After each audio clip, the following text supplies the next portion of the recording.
Welcome to Haken, an Animal Crossing podcast, your podcast dedicated to all things Animal Crossing. This episode is brought to you by Quantrell Toval, one of our newest Patreon patrons. Today, Sergio and I will be talking about unpopular opinions in Animal Crossing. So to begin, hello Sergio, how you doing? Hello Chewy, I'm doing quite well. How are you doing? I'm doing well. I've just been playing some video games over the weekend, trying to get through the story mode in Super Mario Maker 2 because you and I were both excited for Fire Emblem. Nice, yes. Yeah, I don't remember if I know the answer. Do you know what house you're starting in? No, I want to see what the game shows you of each one before I decide. And sort of like I'm kind of done with games for now. I'm just waiting for Friday. Yeah. I'm just like, I mean, I don't know if I'm done with games for now. I always have a huge backlog, you know? But yeah, as far as like games that I'm like actively waiting for, Fire Emblem is the one that I'm trying to get to. And it'll be fun because I got that day off and I'll just be like playing some games on a train on Friday and it'll be Fire Emblem mostly. Nice. Yeah, so anyways, this is going to be the episode where everybody is going to hate us, essentially. We're going to be talking about yeah, I know. We're going to be talking about our unpopular Animal Crossing opinions. So these are things that are, you know, probably a lot of people like these things and maybe we don't, or maybe we like something that nobody else likes. So I'm sure that we're going to run into some moments where people are going to question why they even listen to us anymore. But I guess, you know, with that said, I feel like I'm pretty accepting of what people like or don't like. So if you disagree, that's fine. Leave it in the comments. Right. Give us some hate mail. Tell us how wrong we are because we are open to hearing it. Because we're not, you know, nobody can be right all the time. That's tough. All right, Sergio. So I'm thinking we should go back and forth with these just so, you know, it doesn't, you know, the hatred toward any one of us doesn't build up for too long before we get to switch off and somebody else takes the heat, you know? Right. All right. So, you know what? I think I'll start with mine. And this is one that I'm pretty sure a lot of people hate. And it's pretty much the bane of existence for anybody who played City Folk. Because in the past, Animal Crossing games prior to City Folk, you know, we could run around, we could get through our town pretty quickly, but then we noticed after a while in City Folk that it started to look a bit ugly, a bit like a desert, a bit like, where is my grass? Yes. And this is the animal track. So I'd say most people don't like them, but I love them. I am a fan of the animal tracks, and it's mostly because I know a lot of people really enjoy making paths out of patterns and things, but I think at some point in New Leaf, I hit this wall where I had my whole town decked out with paths and everything, and then the season changed, and I was just like, oh, my grassy kind of implemented pattern that it just doesn't match. Yeah. It's not working with this. And so paths became very troublesome for me, where I just couldn't enjoy that every month or so that the season would change slightly, the colors would change, and then all of a sudden your path didn't work. And this is where I started to love the animal tracks, because I was like, you know what? I do kind of like this natural look to it. Like it feels like it's, you know, part of the game, essentially. Like this is the pathing system that we had. Because I feel like technically it was like this was the pathing system, and that's what they expected for you when you were playing. Like you would go through the same route over and over again, and then all of a sudden it'd just be like a little animal trail, you know? Yes. And it's strange that it doesn't work as well as it does too, because Animal Crossing, well, if you've ever gone like hiking or anything or anywhere through nature, like it's pretty easy to see like the path that people take to walk through, especially one that's like been naturally made, like it's been naturally eroded pretty much, you know? Right. Hmm. So it's easy to see that, but for some reason, like it just doesn't work as well in Animal Crossing, and I think part of it is because like, you know, the town that you have and what you walk around, especially when you're really into the game, is a lot. Like you make use of the Hmm. ground a lot, whether it's planting trees, shaking all the trees. I know me, I shake all the trees on a Yes. daily basis, so I am out to get, you know, whatever bells and furniture falls out. So I go through a lot of my town. And so the animal tracks don't really work like that. If you're running the whole time, you do erode your whole place. But if you just get to the point where you're planning it, like right now, I don't mind running through my town because I have bush paths essentially. Hmm. And so I know that I'm running through an area where I'm like, yeah, wear this down. I want this to be worn down. I don't, and if there are flowers on that path, kill them because they're not part of my structure, you know? Yeah. Um, and then here's the other thing too. Like, I know some people will make the argument of like, oh, I don't really want paths to wear because I want to run around more. And I'm just like, look, I've seen your flowers. You're not going to run anyway. It's because you don't want to kill your flowers, you Yeah. know? Yep. So I don't know. I feel like to some extent that argument, it just doesn't work out because there's another reason you're not running, you know? Yes. Um, Hmm. so yeah, I will say like, it's kind of overdone in City Folk. Like they made your path wear a little too easily. New Leaf, it's harder. But I'm at a point in New Leaf where I don't play enough to really get a real worn down path. So Hmm. I don't know. It's hard to strike that balance, you know? Yeah, yeah, for sure. And you brought up some really good points. I do remember that in City Folk, whenever you had the animal paths all over the place, the it really got very deserted looking. Like it looked like there was a lot of dirt around. But if you made it count and you only did the ones that you really needed, it looked very natural. It looked really nice. Like you said, if you put patterns as your paths, basically you're putting down squares and it's very geometric looking, not very natural. But the animal tracks, they do look natural. That's the coolest part of them, I think. Yeah, and you can make something that's like diagonal, you know, which is Yes. hard to do. It's hard to pull that off on a grid. And, you know, some of my favorite path patterns that people did was more of like a stone path where it was mostly the grass pattern and then stone. So it felt like pretty, like a natural feature in the world. But then the season would change and it just wouldn't anymore, you Right. know? Yes. So that's the tough part with it. But it does, I don't know. I do like the natural look and just like the more versatility you have with the path making.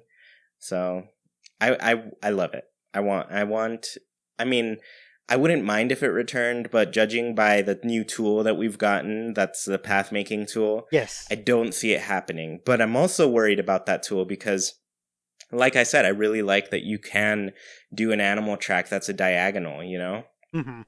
But thus far it doesn't we haven't really seen it work diagonally for New Horizons. Like we just saw a grid based type of thing, left, right, up, down. You know? Yes, and it does look very grid based, perfectly grid based. So I'm hoping that the animal tracks, the natural way of doing them, I hope that's also back. It would be a nice balance of letting the players decide which way they want to have the animal tracks or the patterns made that way. Do you want it very precise, very linear, geometric looking, or do you want a more natural approach?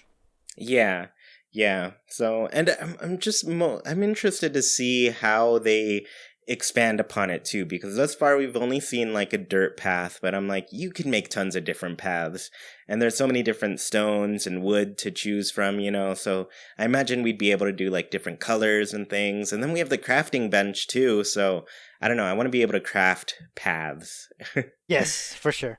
Yeah, but I do love the animal tracks, so that's my first unpopular opinion. which it took a while, actually. I probably talked too much about that because you have a lot, Sergio. Yeah, yeah, and I sort of order mine, I think, in the biggest controversy first. So so this is the big one is first, and I'm sorry, but I think Isabelle is overrated. Oh no, Yes. everybody's gonna stop listening now. So, I know she does a lot of hard work, like a lot. She sleeps very little. She always helps the mayor.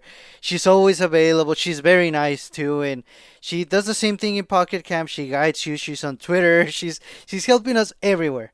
But I guess my main gripe is that, when she was introduced in New Leaf, all of a sudden she became the mascot of Animal Crossing. The entire series, there were three mainline games before that, and then Isabelle appears, and then all of a sudden she's the mascot. She's in many ways, and to many people, the most favorite and the most iconic Animal Crossing character.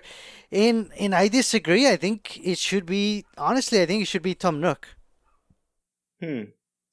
Um, I mean, I guess it's complicated because I know Isabelle is popular. She like people really liked her. They like her introduction. And I'll say right now that I'm a little bit mad at her, mostly because of Twitter, and that she only posts Pocket Camp things, and I don't want Pocket Camp news. I want New Horizons news. Yes. So I can get behind that. As far as like mascot wise, I feel like they're pushing toward Tom Nook again. Yes. And Just because he's got like, that main he's a feature point of New Leaf or New Horizons. Change the words, Nintendo.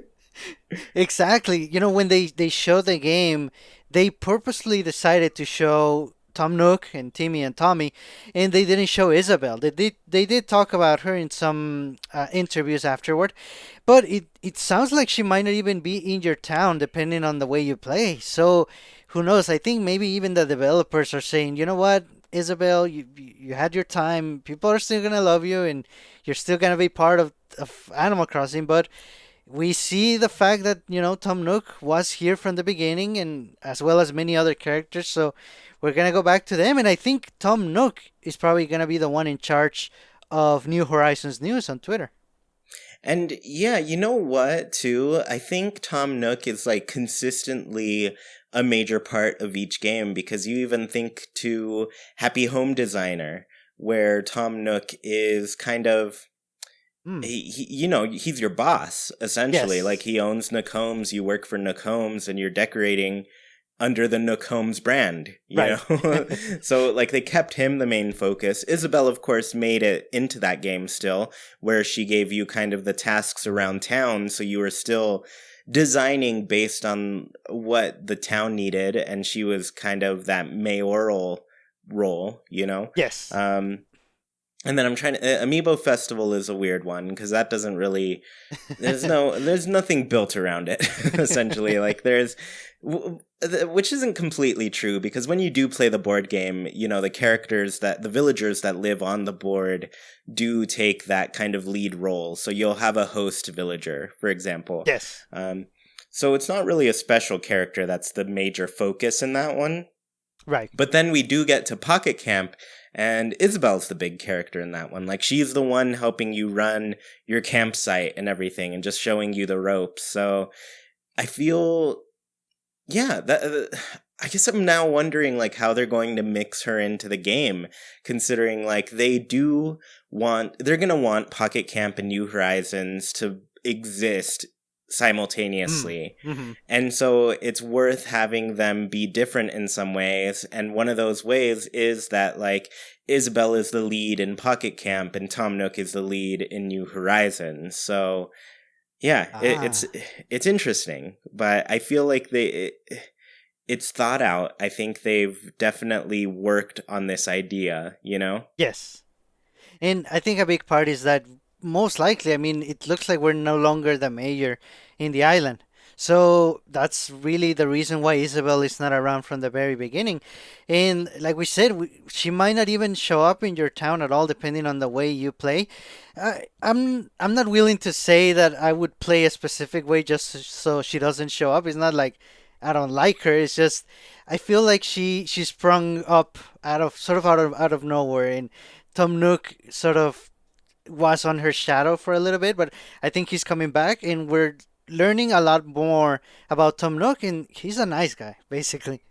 Yeah, yeah, and there we kind of underestimate the leaf that Tom Nook turned when New Leaf came out, where he no longer runs the shop. He's left that to his two nephews, and now he's like, I'm going a different direction with my career. I'm really good at realty now. I've learned that over the course of 3 games, so now I'm just going to focus on doing homes, Yes. And so he's grown that, obviously, to do entire islands, and then, essentially, like, probably eventually doing, like, some sort of city planning thing, Oh depending wow. on how big our islands get. So, man, who knows? But I don't know, Sergio. I don't know if Isabelle's overrated. I think she's just, like, proven herself to be a very likable character in a short amount of time. I guess that's true. I guess it depends on how popular she was when it was just New Leaf. But you're right. In Pocket Camp she was a big help, and then she took over Twitter. So it's not just New Leaf. You're right about that.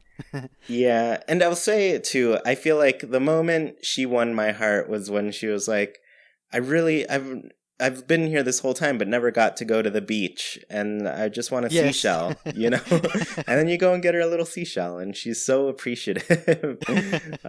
But she is too afraid to go to the beach because she works so hard. Yes. And her brother is Digby, and he has a raincoat, so it's cute. Oh, for sure. All right, I'll go with my next unpopular opinion. Oh. I am okay with villagers moving wherever they want. Oh, I don't. really? Yes, I don't really want to pick where they move. And this is going. It's going to be a test, definitely, Mm. when New Horizons comes out, because they're going to pick a spot. They're going to ask you if that's okay, and then you have the chance to say no. You have to move here. So. Yes. Mhm. And I guess just part of it for me is there there are ways around it now in New Leaf, where you can basically control where villagers move in.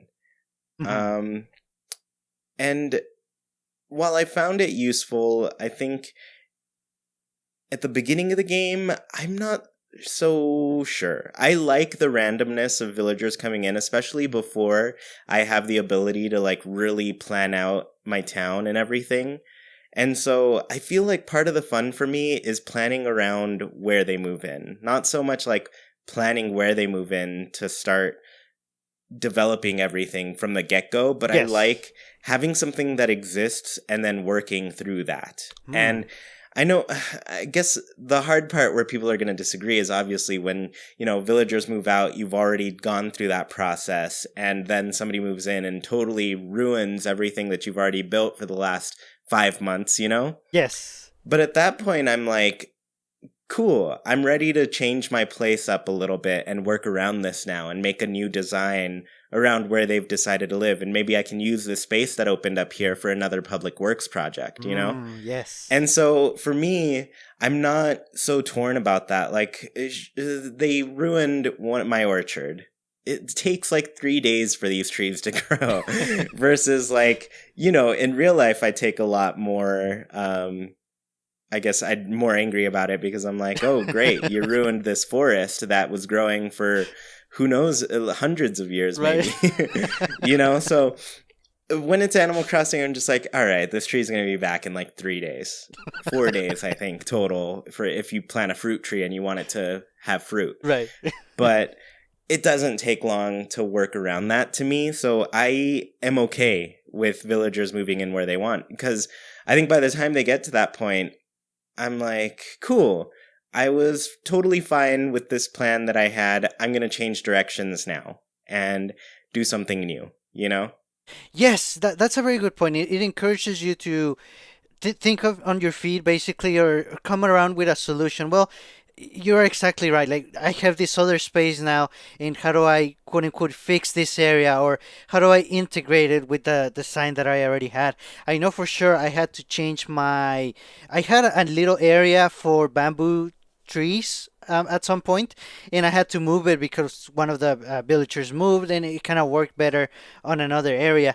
But on the other hand, there was one time when Chatter moved in and he decided to move in right at the intersection of three paths. The probably the biggest intersection in Madera, and he moved right in the middle of that. And it was upsetting because I like Chatter himself as a villager, but I had to be mean to him so he would move because he was in the worst possible location. So I think New Horizons, since it's doing it right, it's assuming they move in at some random spot and then they ask you, is this okay? And then you can decide, yeah, I can work around this, or like, or say, no, this is a really bad spot. I'll just move you a little bit over here. I think that's the best approach they could have done. Yeah, and I'll say you bring up like a good point too. And I guess this kind of came up in my most recent Friday video where I was talking about Amiibo in Animal Yes. Crossing New Horizons. And essentially my thought is like, you know, even if Amiibo have some sort of functionality in the game and they can move characters that you want in, people still have the option to do so or not. So even though I personally would rather have villagers move in random locations, Hmm. people have the option to pick where they're coming. So I think both types of players are still going to get the experience that they want out of the game, you know? Yes. Hmm. And, you know, like in the cases of, though I am so totally for a random villager coming in, one moving in right in the middle of a 3-lane intersection, Yes. uh, I think it's good that we have the option to work around that, have them choose a different place. Um, and I'm kind of wondering how that works because I wouldn't mind it still being like random. Not random completely, like either having the option to pick exactly where Hmm. or having the option to pick another random space, you know? Yes, I think the best way for that would be if they move in with a tent and then they just settle in sort of at random, but then they ask you if you're okay with it. And if not, it's a lot easier to move a tent than to move a fully built home. Yeah, and I've been wondering for a while now, like if we're even going to be able to move our homes later or if they're Right. like stuck because one of my biggest concerns is like pine trees. I've talked about this before. I want them to be around my house. And thus far, I don't think we've seen a clip of Animal Crossing New Horizons that's below the cliff where pine trees live. Hmm. We do have a scene with a cliff in the back, but that could be the upper section still. So it's not Yes. like 100% confirmed. And so my issue is that thus at the very beginning of the game, we can't get to that higher section as far as we've seen, Hmm. until later. So if I don't know, if we can't plant a house there and we can't have pine trees around our place, you better bet that I want to be able to move my house later and then go up there and have pine trees around my house. Yes. So because I feel like that limits you a bit. Like that limits the freedom that you have developing your island if you just can't develop a house in the northern portion of the town. Yes, and they should let us do it. I mean, even if there's like a really big fee that you have to pay, because you're basically moving your house and you might have to live on a tent for a few days again, but it should be an option. You just made me smile so much because you said another big fee to Yeah. pay. I'm all for that. I am all about paying things in Animal Crossing. So I want that for sure.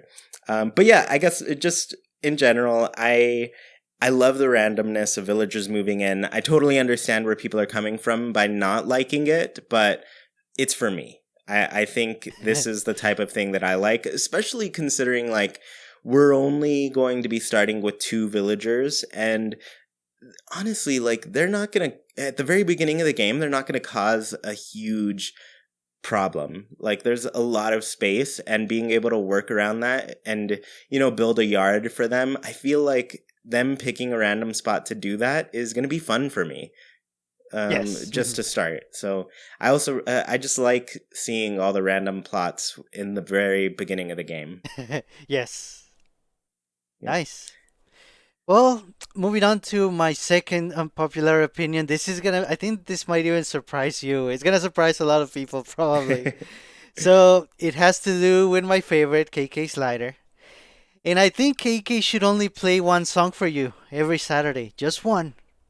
Oh, So, what? uh, No, okay, keep going. so you might remember in City Folk they added the encore ability. Basically, if you want him to keep playing, he can do more songs. You only get the first one as the air check or the copy of the song, but you can keep listening to him sing and basically keep the concert going. I don't know. I think we should go back to how it was in the original and in Wild World. Just one song, that's all you get, and you cherish it like crazy every week. It kind of makes me think like if you have an anime that you watch or a TV show that you watch that it's weekly, you look forward to it a lot every week, and then you enjoy it a lot when it happens.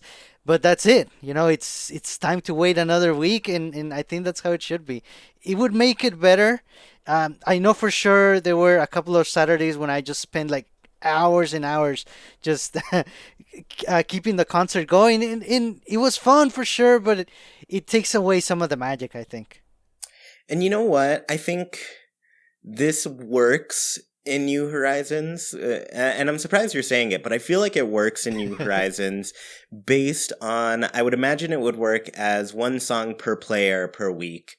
And there are 8 players that are capable of Mm, playing this game. So, say it's a Saturday night, you log in with your 4 people who are all playing local on the same TV with you, and you yes. all go and hang out at that KK Slider concert, and you each get to pick a song. And getting 4 songs that night is awesome, you know? Yeah. Yep.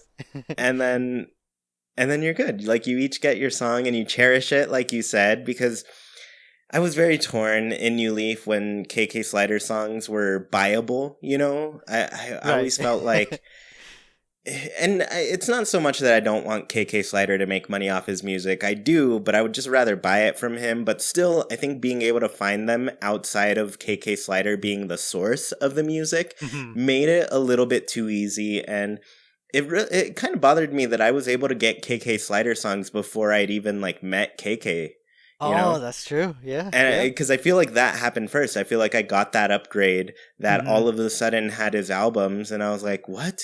I can get KK Slider music now? And then it was just like on a daily basis I could get it. And I was like, Right.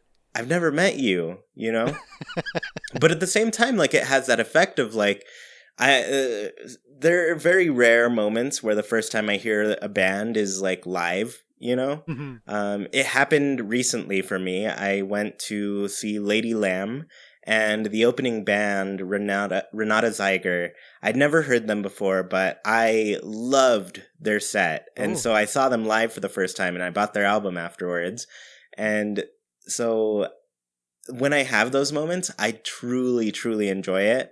But most of the time, I just kind of discover music on my own, you know? Yes. Hmm. Just on the side on the internet. And then I go and see the band later Right. if the opportunity arises. Right. Right. um, but yeah, so it felt strange going, I guess, backwards from what the system was. Yeah, for sure.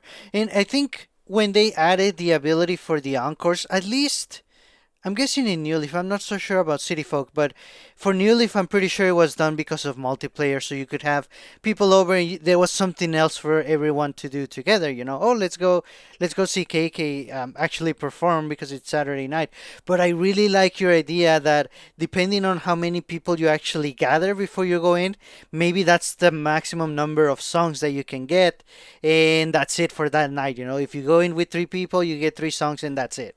You have to plan ahead or plan for next week or the week after that. I'm good. That's a good compromise.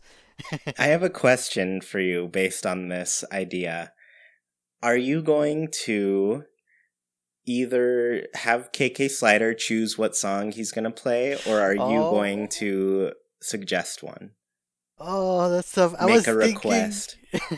I was thinking of going random, but I know he's gonna repeat some. No, you know what? That's fine. He can repeat away. I'll keep going every week anyway. It's gonna be random. I I guess I'm asking like for specifically the first one because I feel like I'd go random on the first one Oh for yeah. sure. But I'm also so tempted to ask for techno pop because Yes. that was the very first game that I ever heard, and I didn't really like it at first, but now I do. It's like such a chill jam. Nice. Ideally, I would like to ask him play me something new, and then he would know what I'm talking about. Yeah, that would be a great option. Like, just play me something new. I don't care what it is, but I want to never have heard it before, or at least like have never gotten the album, Yes. before. Yeah. So, yeah, that'd be good. So yeah, I'm actually surprised you want to limit your KK slider stuff because, like, if it's just you get like what 3 minutes max Right. Right. on a KK slider playing music for you every week, which is what? How many hours are in a week? A lot of But hours. no.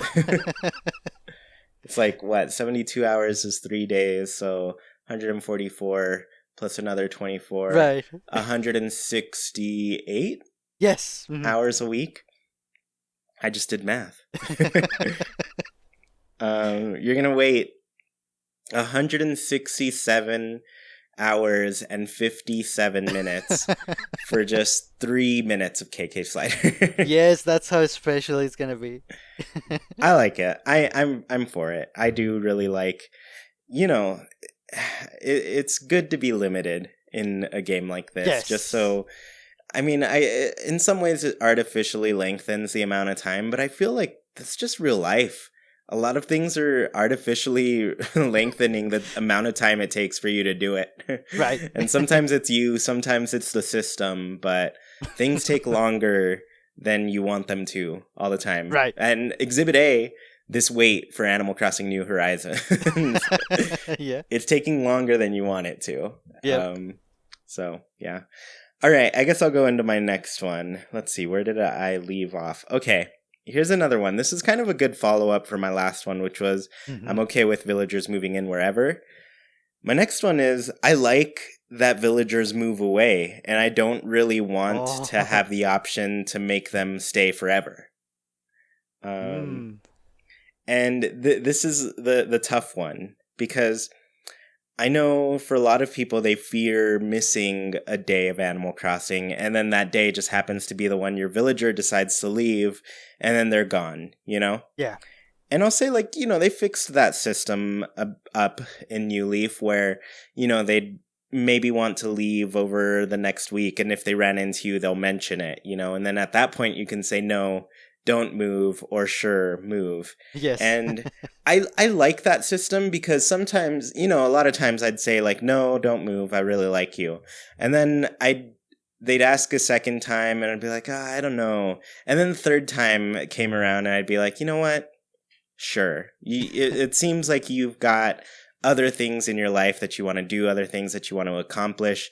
Go for it. I'm not going to hold you back. I'm not. You're my Margie, essentially, and you're leaving to go follow your dreams. And who am I to get in the way of that? Yeah. Yep. So I do like that system because it gives you a chance to keep enjoying your friend for a little bit. But at some point, I feel like one of the greatest lessons that you learn from Animal Crossing is being able to let go. And I mean, it's a sad thing. I won't deny that. Like, it's a sad thing to have to let go of something that you love, but it's a very realistic thing that has to happen. And Animal Crossing, though, it's a video game. It's not really supposed to be realistic. Like, it can be whatever you want it to be, Right. but I do appreciate that it has these realistic things that happen that make you feel real emotions. Yeah. So yeah, I love that villagers can move out, even your best friends, because sometimes that happens. I've had best friends move away. I've probably been one of those friends who moved away. Because, I've been gone from where I'm from for the Right. past 6 years or so. And I think I think where this can improve, and this might improve based on the Nook phone that we're getting, but for a lot of people that I live far away from, like I have a pretty easy time texting them, calling them, messaging them, IMing, Mhm. whatever it is. So I feel like what can be improved is the communication that we have with villagers once they've gone. Yes. Oh, that'd be so good. Yeah, because, it's not, that's a real thing. Like, even in the previous games, like, you could send letters. It would have been nice to be able to send letters to those villagers who had already left, or if they just checked in with you every once in a while. Like, Yes. a month or two passed by, and you got a letter from them, Yeah, or maybe you can actually invite them over at least for one day, Hey, I'm gonna be in the area, let's hang out again. Yeah, that How would be great would that awesome. be? I Oh would love man, it. Yeah. for sure. S- So, I agree with your point. I don't know. I'm concerned.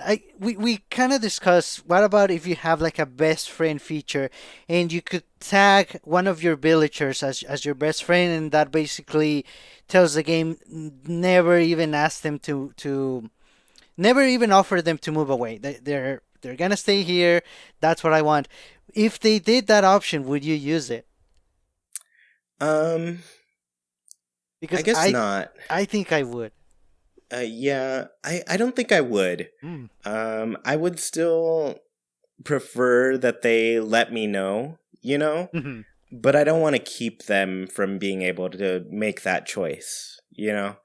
Um, so yeah, I'm okay with like the villagers just leaving. I don't know. I guess I'm just okay with it because I've played the game, and I know you've played the game as long as I have, but I also feel like my experience of playing the game, I feel like I've seen so many villagers and I have yet to meet so many villagers. So for me, it's Yes. more of like, sure, you can go and I'll see who comes next. Because some of, like, New Leaf, I met some villagers that I'd never had before that were amazing. Like, I remember when I first made my campsite in the game, I was waiting for certain villagers to pop up so I could get them. But before that ever happened, I met so many other villagers I didn't know about that I loved, like O'Hare, the little brown rabbit, who's like kind of tropical and everything. Yes. Um, and then like I had other random ones move in that I hadn't had, like Lyman, I think it's pronounced, or Lehman, but he was a little green koala bear, and Cool. I know he's not really a popular villager, but I got him in my town and I just talked to him all the time. And at first I was like okay with him, but then he just became one of my best friends. Eventually he did move away, so I don't have him anymore. But Mm. yeah, that's a friendship that I didn't think I would have. And I think both of those characters have since left, and so now I'm just like, I can just let villagers move and more can come in and I can meet more villagers. Yeah, yeah, that's definitely a very good, way of thinking of making the best out of a potentially negative situation. Someone else is gonna move in. It could be another great new friend. Yeah, and there are hundreds of them, hundreds of Yes. possible villagers. So I think I'm excited to see, especially like ones I've never had, ones they're bringing back, and new ones that they're gonna bring into the Yes. game. So it's gonna be. It's for me. I just don't want to miss out on that. I want to be able to experience the newness of the game. It is New Horizons, so Ah, that's true. and it's our first HD game. I want to see it. Nice, and it's another new, like you said. So let's embrace all the new, right? Let's get all the new villagers too. Yeah, double new. Nice. Well, let's move on to another KK controversy. This is the last one for this time. So this one has to do with the other persona. This is about DJ KK, and bottom line, I think he shouldn't exist. Oh man. I guess I really wonder what people think of DJ K.K. That's a good point. Yeah, I wonder how that goes because for me, I definitely like KK Slider better. Traditional acoustic guitar, no fancy lights or sound, just basic. And I would prefer if he went back to just that. Um, it was a little strange for me when DJ KK was announced and the way he was introduced into the game because KK was never really into techno or EDM or anything like that. It was, I mean, he does have those songs, but it was only part of his large repertoire.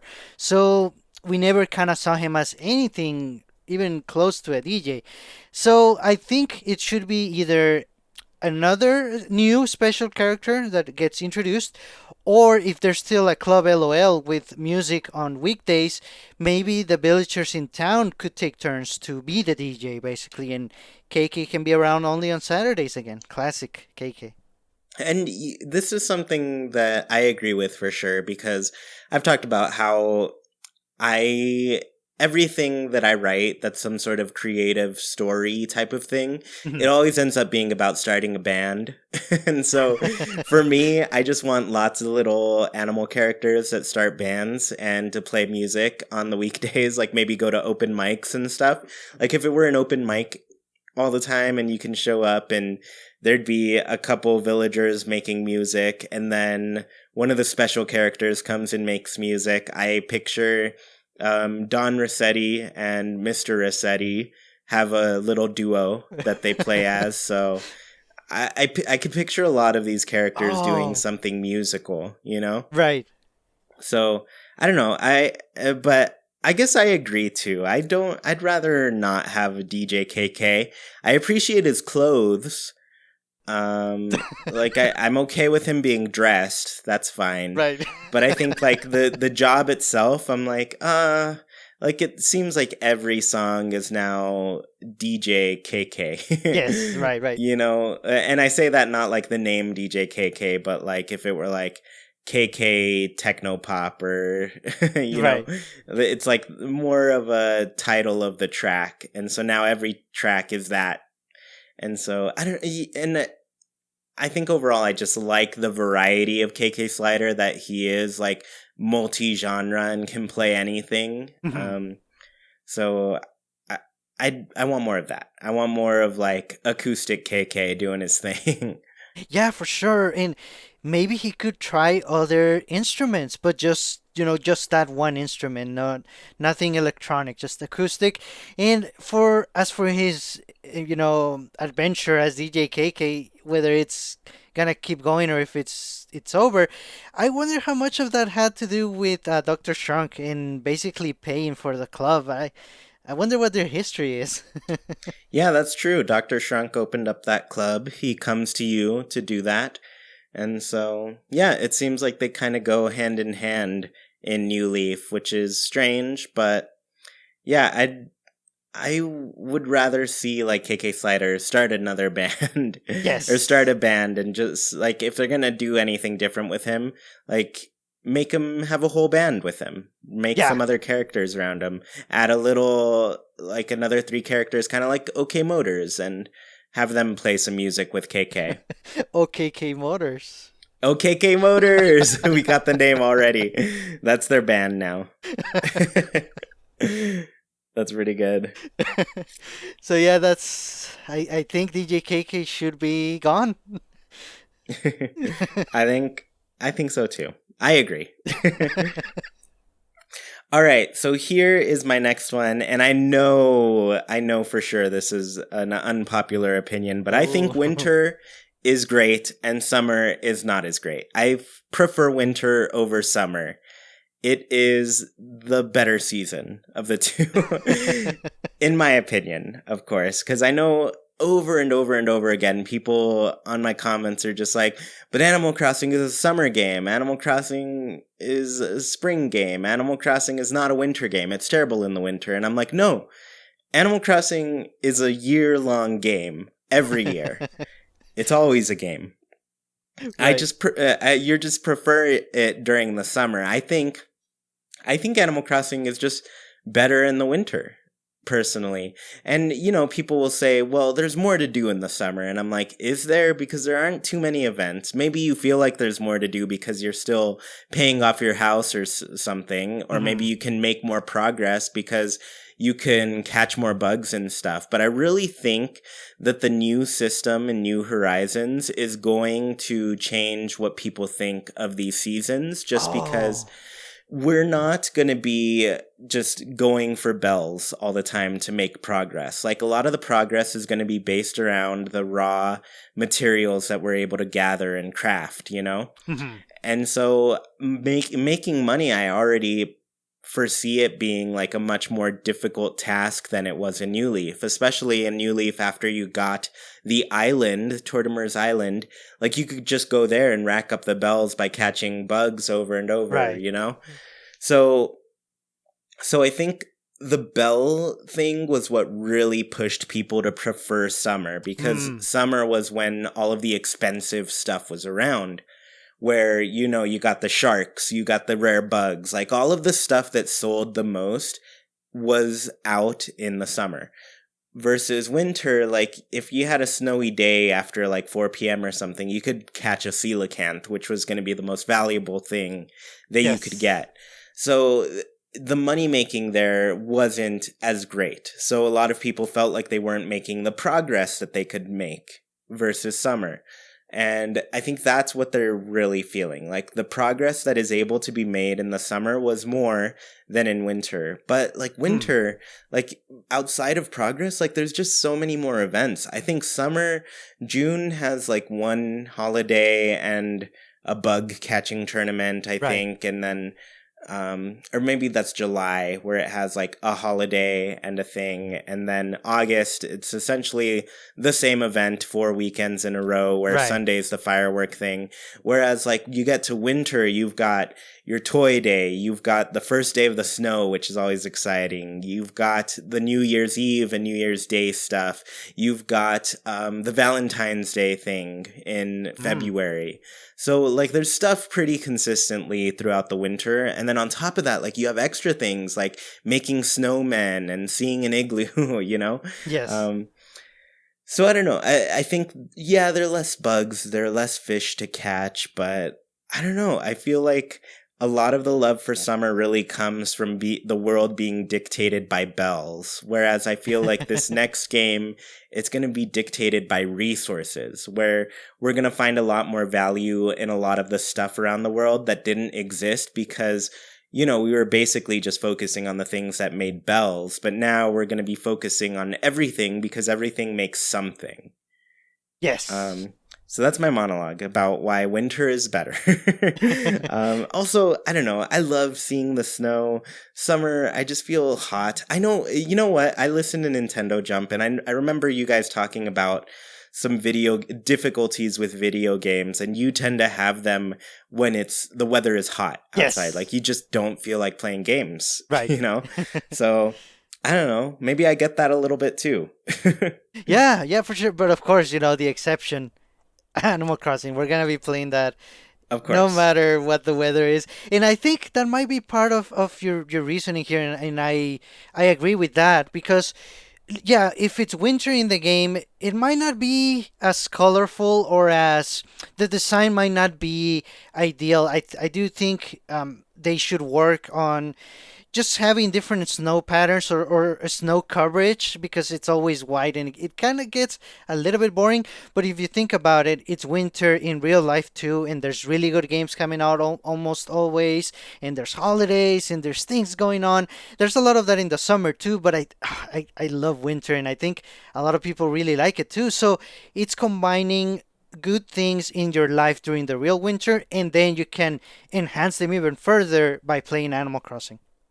Yeah, and I'll say, you know what, I do think that's a fair point, because I also get tired of that winter look after, 3 full months of it. I do think those snow starts to look like bland, Right. But I feel like with this new game, we've seen one clip from winter. Yes. Technically two, but one of them's indoors in Fuchsia's place. But that one clip of winter in the New Horizons trailer is gorgeous. Like, I Yes. think of all of the scenes that we saw in this trailer, in the footage, I think the winter looked so strong as far as like the atmosphere. The colors were very great in winter. It was Hmm. the because at first I was just like, oh, the colors, it does look pretty bright, you know, and Hmm. it makes sense. It's like a summer day. It's pretty bright during the summer, but like to see everything kind of toned down and seeing like a cloud cover that made everything a bit darker, I Yes. loved the look of winter here. And also, I don't know, I'm looking at the image right now, and just seeing like the weeds that pop up out of the ground, I feel like that gives it Mm. a little bit more variety too.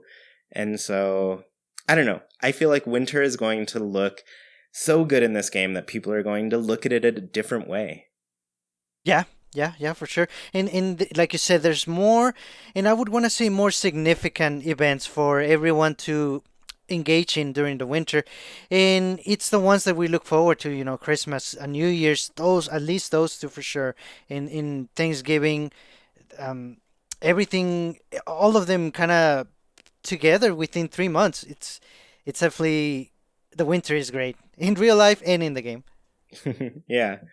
All right, so you've got some more here.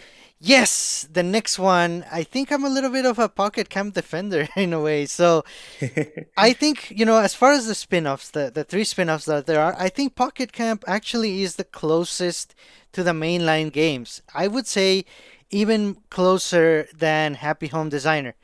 So my reasoning is because Pocket Camp gives you a little bit of a taste of everything you do in the mainline games. You get to decorate. In Pocket Camp, they really took it to the next level if you think about it. There's so many things you can do, and the fact that you can take so many cool photographs of any angle, it's just great. Now you can also interact with all of the villagers, and you get to experience a little bit of what you do in the mainline games and how you work with them and you kind of help them out with requests. I know it's very different from the mainline game in a lot of ways, but one key factor here is that Pocket Camp is also real time. Correct me if I'm wrong. I don't think Happy Home Designer is real time, correct? No, Happy Home Designer is not. You just play and then you hit a point where you've decorated a house and then that's it. That's your day. And you Right. can go to bed and come back to work in the morning and it's not a real time clock. Right, and see, Pocket Camp, they did that. Even though it's very dependent on your online connection and your progress, they still kept it real time. I think that's a really important thing to note about Pocket Camp in regards to how it ties into the mainline game. Um, One of the key differences in Animal Crossing compared to other live sims or similar genre of games is that it's real time, and even Pocket Camp, took that to heart. So I think there's some praise there for Pocket Camp to be given. Yeah, definitely. I do think that was exciting to see with Pocket Camp when we first started playing it, that it was a real time thing again. Mhm. Because that's a basic feature for Animal Crossing. I think where it doesn't feel real time is that everything kind of refreshes after 3 hours, which, it's a different game and it kind of requires it so you can make any real progress, you Right. know? So it's not bad that they did that, but I do think that that's where it doesn't quite feel as real time. But at the same time, maybe it does even more just because you wait 3 hours and then all of a sudden, oh, there we go. It's another Yes. cycle. Um, so better play, you know? Um, but yeah, I don't know. I just feel like it's. I think you're right because it does have a lot of the other things that you can do, like Mhm. fishing, bug catching. There's not really digging for fossils, I guess, but Right. or even like chopping down trees, but like the main two activities that you do to collect things are fishing and bug catching. So Right. there's like some collection aspect to it, and there's still like a huge decorating aspect to it, be it your campsite, your camper, and your cabin. All of those start with CA. Oh. Funny enough. But anyways, like you do have a lot of spaces to decorate. So I think that is like one of the key features of Animal Crossing. Mhm. Um, outside of just like doing your daily tasks, you know? Yes, and it's indoors and outdoors. And they really took it all the way in terms of the decorations. And I think it's only it's an extension of what we're seeing in New Horizons. Now you can place everything outside. So we have Pocket Camp to thank for that, I would say. Yeah, and it was funny playing Amiibo Festival yesterday. I noticed like some of the scenes had like little decorations and things on outside, and I was like, "Oh man, they've had these ideas for a bit now to really expand what we could do outside, and I'm so ready for it to come to life." Yeah, yeah, for sure. So, yeah, Pocket Camp, it's a mobile game for sure, and it's free. And a lot of people that play Animal Crossing, they haven't even wanted to play it, but I think there's some credit to it. It's an enjoyable game. I'm gonna remember it fondly, and I think it's noteworthy for sure. Yeah, but I'm also ready to say goodbye to it and just play New Horizons. Oh, for sure. Yeah, I'll probably fall off of that boat for a bit. I keep coming back though. I've got to say, like I keep coming back and playing more Pocket Camp. I've Mm, been consistent for a while now. nice. All right, here's my next one, and this might be worse than being a Pocket Camp, whatever you called it. But I think Amiibo Festival is a good idea, and maybe even a little fun. And I mostly think that because I played it yesterday on stream, and I think I finally found a way to make it fun. Because now there's some skin in the game. Because I feel like the game itself, the goal, it needs a little help. Where the goal is just like, oh, who can be happiest? Or if you're the saddest, you lose, and that's a Yeah. bummer. It's a bit of a bummer of a game right there. Right. But now I'm doing this whole tournament based on Amiibo Festival where I'm pitting all of the playable Amiibo characters that exist against each other. And now they're going to fight to the death. No, they're just kidding. They're just going to see who's the happiest, but there's going to be an ultimate prize at the end.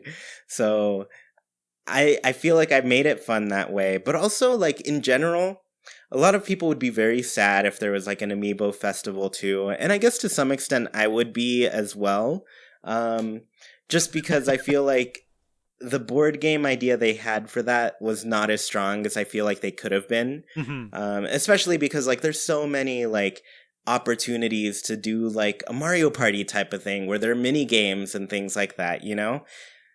So I Hmm. feel like there are a lot of fun things they could do, especially like even with like board game mechanics where, one of the big goals in Animal Crossing is paying off your house. Like if you were going around a board kind of Monopoly style, trying to build the biggest house before the end of the game and, you know, or maybe even trying to complete the museum collection, like maybe there are different categories, Oh, maybe just different challenges. Like there are ideas that they could have had for this that I yes. feel sad that they didn't try. And maybe they came up and they just didn't work out, but I don't know. I feel like there are plenty of things that could have worked out that were a little bit more interesting than what the end product ended up being. Hmm. Um, that said, I do think the end product like works for the game. Like people are happy while they play Animal Crossing, so naturally trying to be the happiest villager of them all is a good goal to have. But I don't know. I would be okay with seeing another, if not even Amiibo Festival 2, like another party game attempt at Animal Crossing.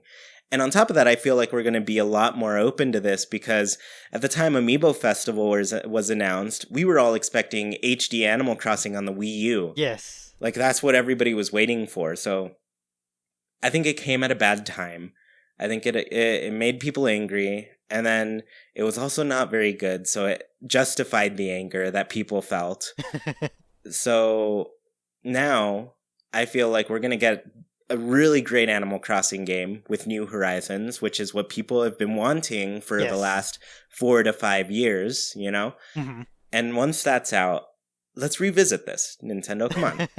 I'm open to it. I want to see spin-offs of Animal Crossing, especially because I foresee the next mainline Animal Crossing game coming out in like 2030 at this Yes. point.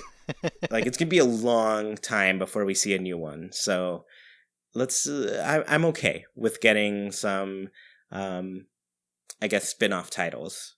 Yes, and they could even tie them into New Horizons, like you said perfectly. It's gonna be okay because we're gonna have the new game that we have been waiting so patiently for. So if they wanna try again, for sure, I'm completely with you. Especially because it's a series that already had mini games. They could have shortened them a little bit, but they definitely could have made them work. But I really also like your ideas, maybe like a Monopoly type thing or collecting bugs, fish, or the museum exhibits. There's so many things they can do. I'm totally down for Amiibo Festival too. Yeah. Nice. Okay, moving on to the next part of my list. This is not too significant, but I think there's I heard this pronounced different ways, but I think it's oops, what was it again? Feng Shui? Feng Shui. Yes, right? Yeah. Because I also heard Feng Shui, which I thought it was funny. So I think that being part of Animal Crossing, I think that's unnecessary. I know it goes towards the Happy Home Academy, giving you certain points, and I appreciate some parts of that. Like I know you get points for also having a lot of different items from the same series. I think that works really well and that makes sense. But as far as how do you pronounce it again, Chewy? Feng Shui. Feng Shui, yes. I don't know if that makes sense. I think it's a little bit forced. That's just me. I think most of us wouldn't decorate that way, and I think the game should be able to tell, oh, you do have a plant, even if it's not in this specific corner. At least I can tell you have it, and I'm gonna give you points for it. I think they should work around that. I don't know if I want this feature to return.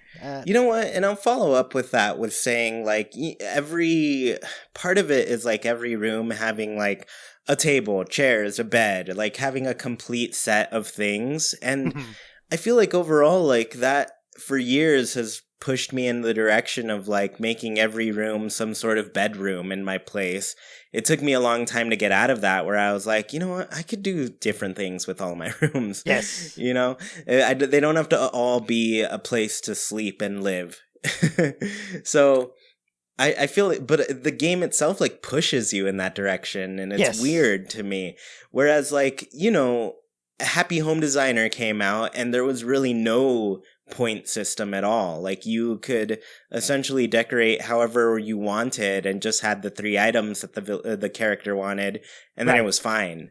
And then you'd get your A+, you'd move on. But I feel like they could, in that game, I feel like there's more room for the feng shui mechanic, where you actually have to do things to result in a good score, Yeah.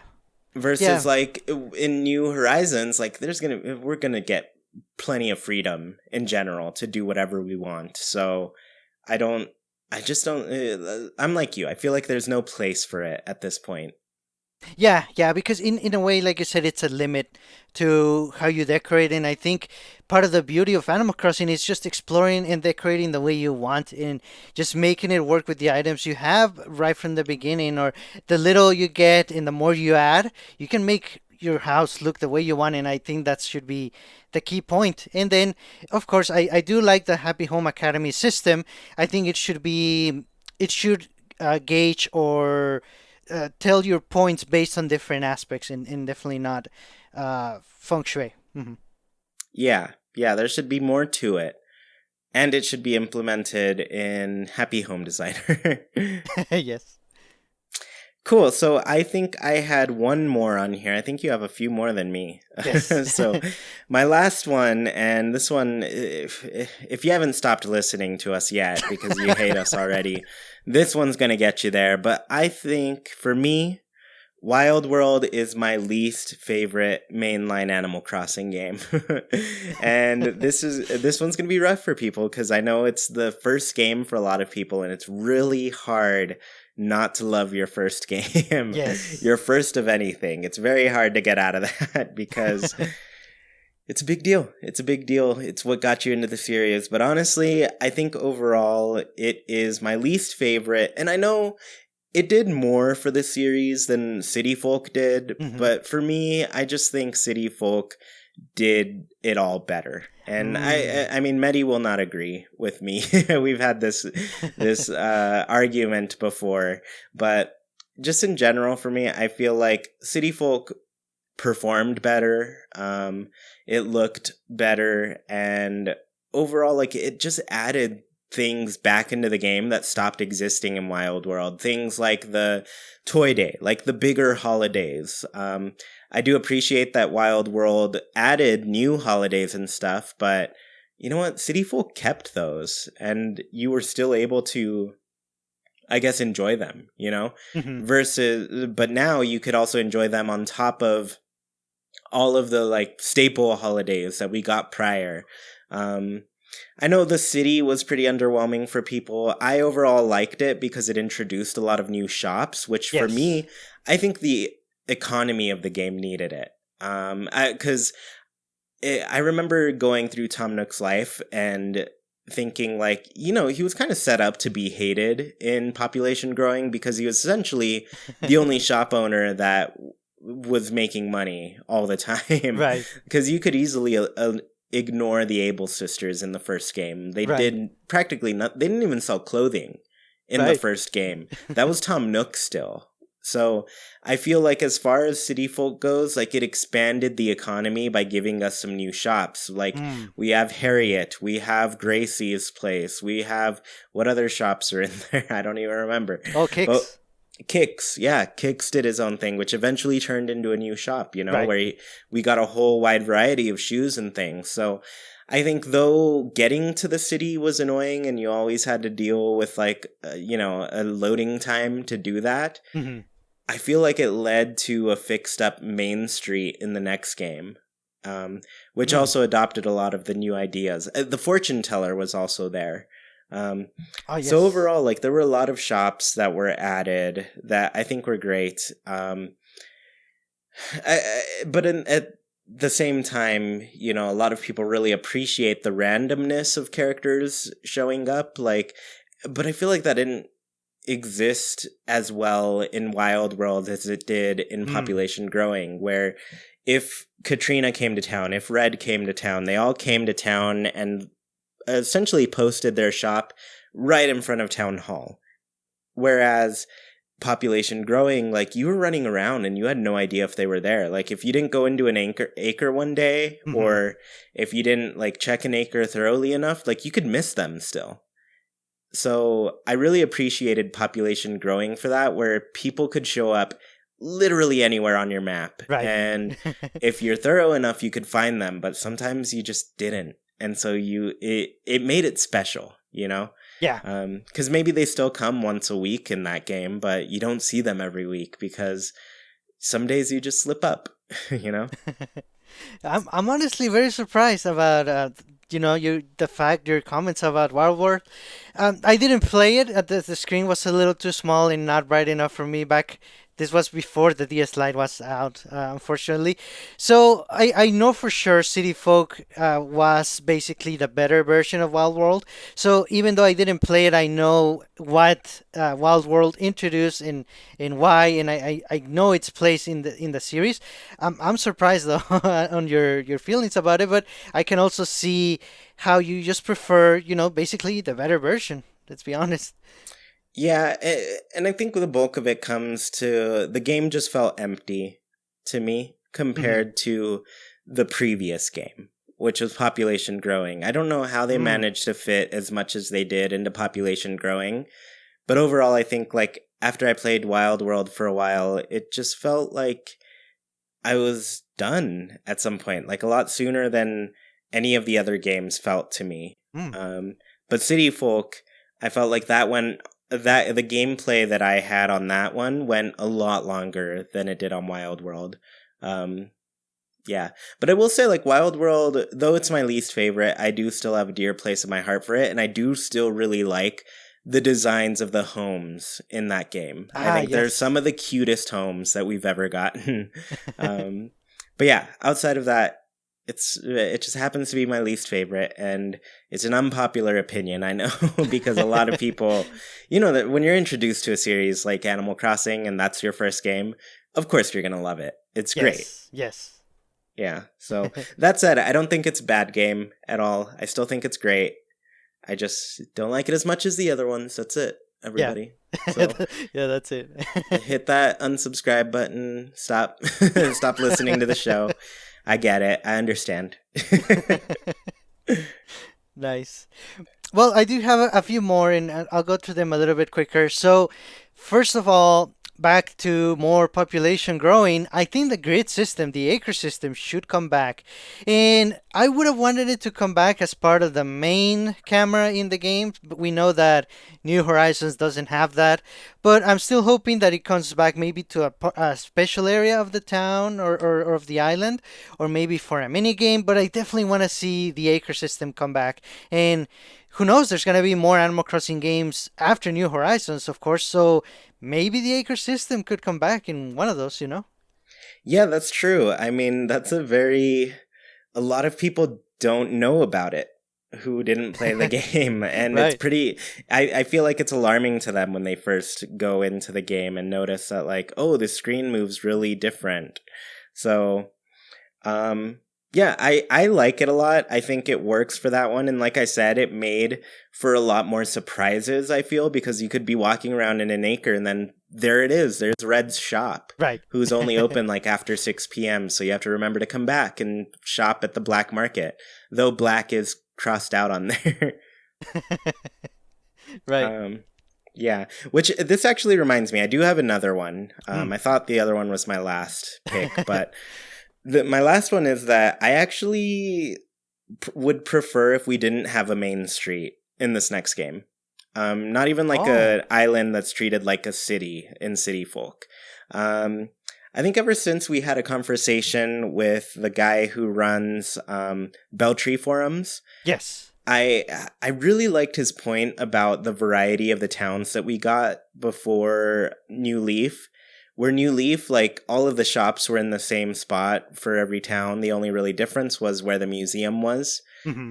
And then from there, like, retail was somewhere else in each town, and you could build the coffee shop essentially, but it really lowered the amount of variety that towns could have based on the shop. So I'm hoping that in New Horizons, we just get no main street, and any shops that come into town, like, they could just be somewhere on the map, you know? Oh, okay. Hmm. Yeah, because I feel like, even moving the museum out of the main map was a bummer, because before, like, you had the museum somewhere randomly in your town. Yes. And so I feel like that brings a lot of character, like, just where your museum is placed in the town. So I'd rather see, like, a lot more variety in where people's shops and things are than seeing them all in one place. But I'm also happy, like, if people can choose to make them all in one place and recreate like a main street, you know? Oh, yes. Hmm. So all I'm saying is that I want the variety versus everybody's main street is the same exact same thing. Yes, yeah, yeah. I definitely see that we are describing it for sure. Just give us the option. We can make the buildings sporadically around the town if we want to, or even at random. Or if we want to just put them all together in a straight line, horizontal, vertical, doesn't matter. It, we can make our own main street if we want to. That would be ideal. Yeah, definitely. Nice. So one more. I don't know how unpopular this might be. I don't know how many people might know about this. I think you do about the turnip patterns. Yes, I know about these. So yeah, there was a way basically for people to know when a spike in turnip prices was coming, and you basically knew when the prices were gonna be really good for you to sell your turnips, and then you could have people over, right? I don't know. I think that should be removed. I think the stock market should be completely random. There's gonna be a lot more people to play with in now that we have so many internet friends and everyone is connected online. I think it's gonna be fine, and there's always gonna be someone with good prices to buy and to sell. So, I think that I know you can always avoid looking at the patterns, but I think they just shouldn't exist in the first place. Yeah, I'd say it was nifty, but it was just one of those other things in New Leaf where it was like, the focus was always on the bells versus like the things that you could get Yes. with the bells. Right. So everybody was just very focused on making all the money in the world, just to never essentially be limited to what they could do each day. Like, they could just throw money at it, Right. which that's not a way to solve life's problems. Not a lot of people have those means, where they could just throw money at it. So, yeah, I think I'm with you right there, just because the turnips, like you said, we're going to have a lot of people that we're going to be playing with, and everybody could have different turnip prices, and one of them could be really great, so we all rush over to that town, and I think it's fun overall. But it also, I don't know, I guess it's nifty being able to predict how your turnip prices are going to be. Right. And then people can plan their trips around that too. Oh, yes. Yeah, it did become a planning thing for sure. Yeah. But yeah, I mean, I prefer it to be random. And if you don't know about it, it is pretty random still. Yes. Mm-hmm. And it was always a very cool surprise whenever you got it. Sometimes you misread the patterns too. And it didn't happen when you thought, and you were already planning, and you had your pockets ready to go and sell everything, and it didn't happen. Yeah, that's true. That's true. Nice. And last, definitely not least, we wanted to give a little birthday shout out to Sarah. It is her birthday today, our day of recording, and we have her unpopular opinion about Animal Crossing because she believes that Pocket Camp connectivity with New Horizons would be a good thing. And I think she is indeed in the minority, although we know the developers said they are looking into how they're going to be connected, maybe some special events or something. I think Sarah wanted more. I think the less is better. Yeah, I mean, I know Sarah's been playing Pocket Camp for a long time. She's still an avid player of that. Right. And so, I don't know, I guess me personally, I'm not against it, but it's because I've been keeping up with the game lately. Oh, nice. Nowadays, I guess I pick and choose what I want to play, and sometimes I'll skip over an event. Like last month, I pretty much skipped over all the event stuff and just played... I didn't really play too much, but this month I've been all over it. I've been playing regularly. I'm on the game all the time. So yeah. But yeah, I don't know. I feel like the Pocket Camp stuff isn't going to be incredibly invasive. So I feel like we're not going to miss out on too much. And it's not like it's hard to pick up the game and do a couple easy things all the time. Like you said earlier, it's a free game. There's like leaf ticket items and stuff, but honestly, the more I've played it, the more I'm like, man, these leaf ticket items are not the best. Some of them, sometimes they put out a theme that you really like, but they're really few and far between for everybody. So everybody's like very hit and miss with these leaf ticket items. So it's not a huge appeal for the game, but they're like, if you were to start playing today, there are so many things that you can collect and make and do. So, I don't know. I feel like it's not too bad a game to get into now. Right. Mm-hmm. All right. Well, that went a lot longer than I thought it was going to. Pretty good thing we only picked one topic here. So anyways, let's go ahead and end the show by going through our Haken's Islander Corner. And this is our segment of the show where every week we ask our patrons on Patreon a question and they answer it. This week's question is, are there any features you don't want to come back from New Leaf? So, Sergio, you already mentioned several things like DJ K.K. So, yeah, did you have any others that you didn't want back?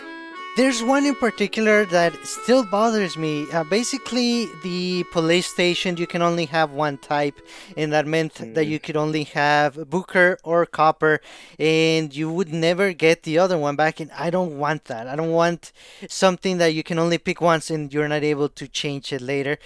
You're able to have different designs for your train station, which is cool.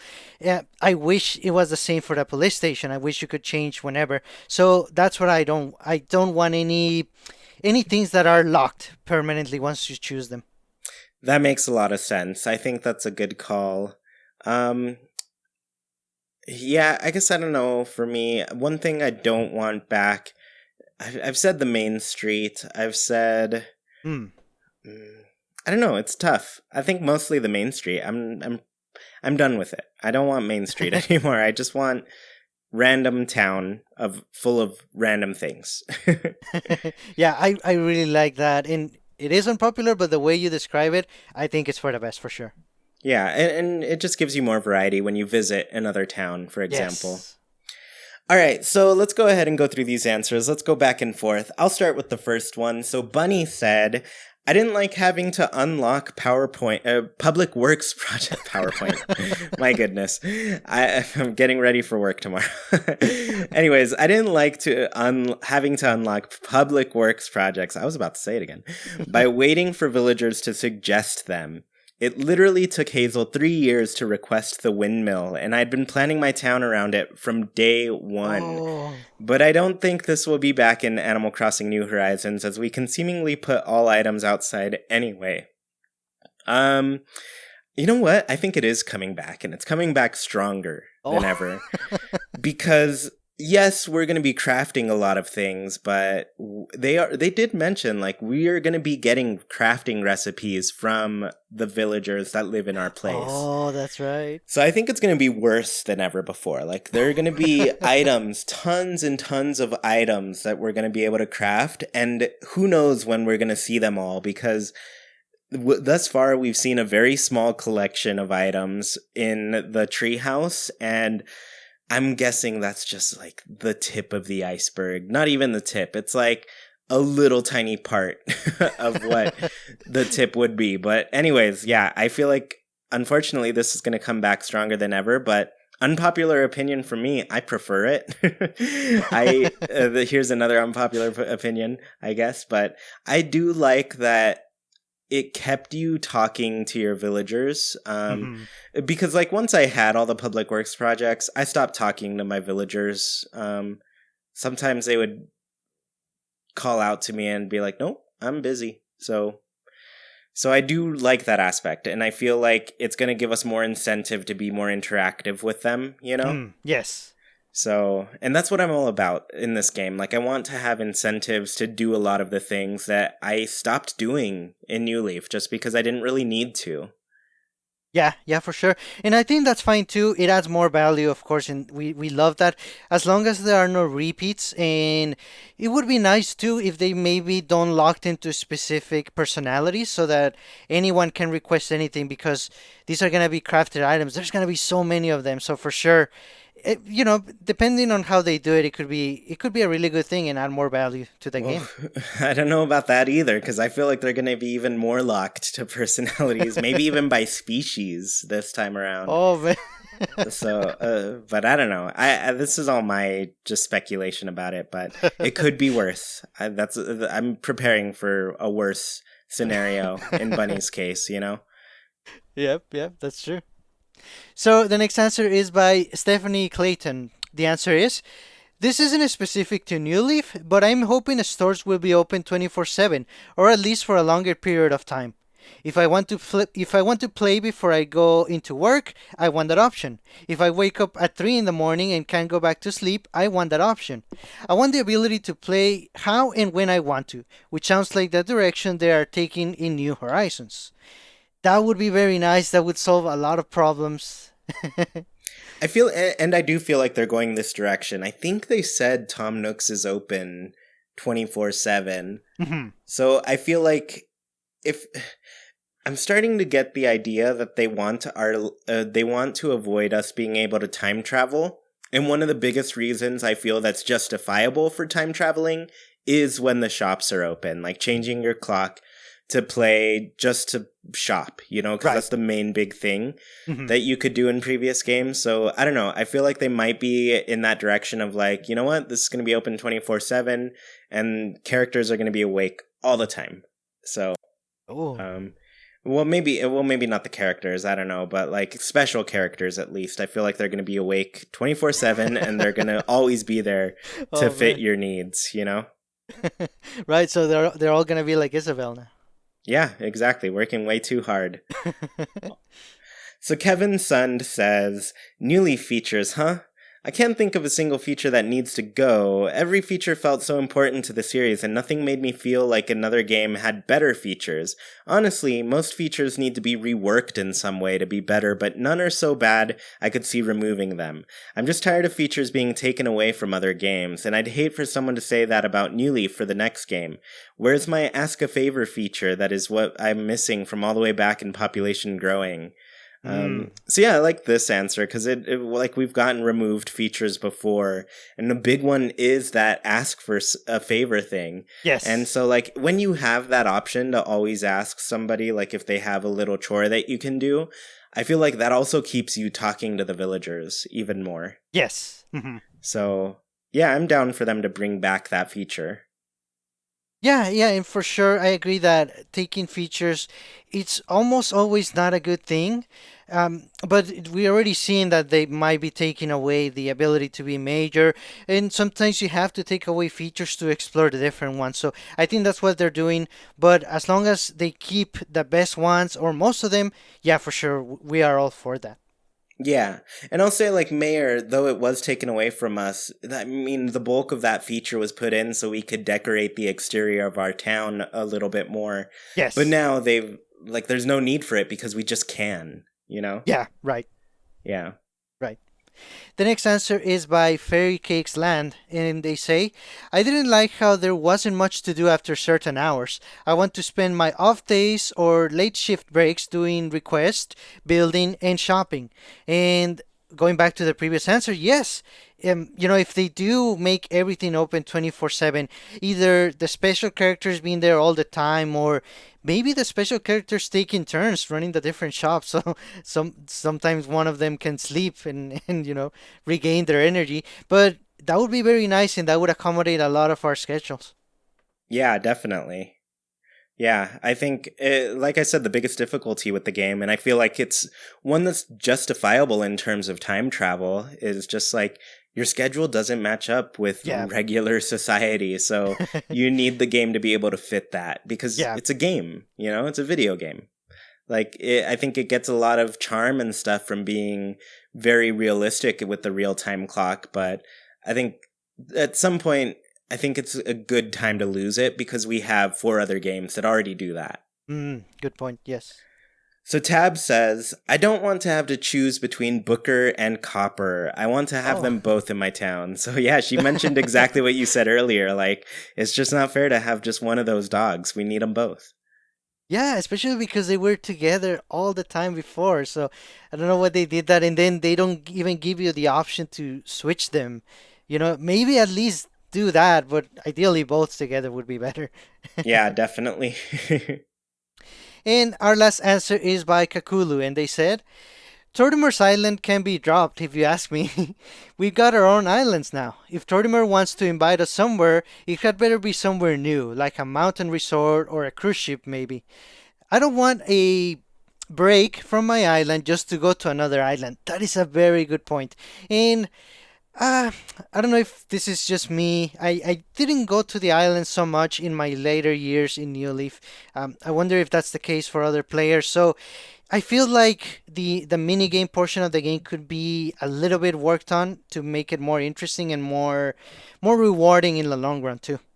Yeah, for sure. I think same here. Like, I don't go to the island too much. I tend to stick to my place. And, in general, those parts of the town, like, I think this is one of the problems people had with City Folk was just the wait time to get to this other section. Yes. And so that's another reason, like, I don't really want the main street. Like, if they make it on another island, I just don't want to deal with that wait time going to another island. Because you probably have to go to a certain location of your town, guessing it's the port. Where your plane lands. You have to get on the plane, fly over there, and then all of a sudden you're there, and then you can do all your things. But say your pockets are full, and you're like, oh, I forgot to empty out my pockets. Got to go back and do all that. So I feel like it limits you, and it kind of becomes cumbersome, just doing that. So yeah, and they make a good point. I don't want to leave my island and go hang out on some other island. Yeah. I'm already having that experience right now. I feel like it worked in New Leaf because you didn't really have an island, but now we can do more with it. Yes.